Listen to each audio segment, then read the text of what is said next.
Ngani zakwethu-ke sekuphutshuke irekhodi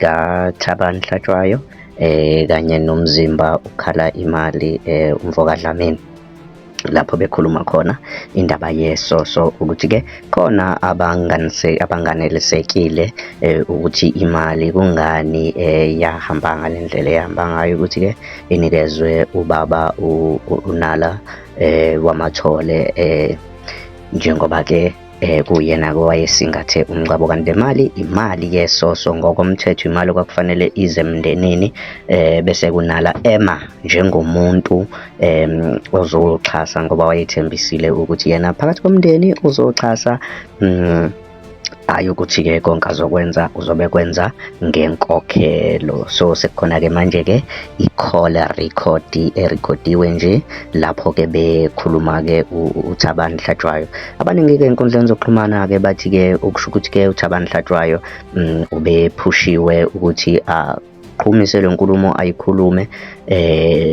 kanti hhayi ukuthi kusuka kuyena ngaphakathi. Mina-ke nawe ngani zakwethu bengathanda sihlangana kwi-comment section sivuzwe uvo lwakho ukuthi uthini ngalolu daba, ngale kokuthi ngani zakwethu sinibambezele asinizwise le rekhodi noma-ke ikhulumela phansi, kodwa-ke uzozama ukuthi ubeke indlebe uyilalelisise. Danko, siphinde sihlangana kwividiyo elandela. Awusiqhubeke ufuna ukuqhubeka bebuzana ukuthi ubani okhulunywe naye nokuthi kwenzeke kanje. Hayi benjalo vele, kuwukuthi bebe-complaina ngaleyo ndlela.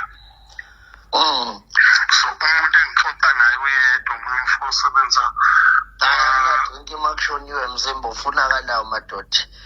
Uma ngabe Mzimba lento ngempela oboyisho weekend iqiniso, indaba singasidiki kuyona kubuya imali yabantu. hayi benjalo vele, kuwukuthi bebe-complaina nabo ngemali yesoso. no kube khona ukukhuluma ukuthi bebekade yadlula ngenkulumo ukuthi kuzokwenzeka kanje. Bebuzana ukuthi ubani okhulunywe naye nokuthi kwenzeke kanje. Yathi mina ayangazi yabo. Phela mina nje Dlamini ngayithi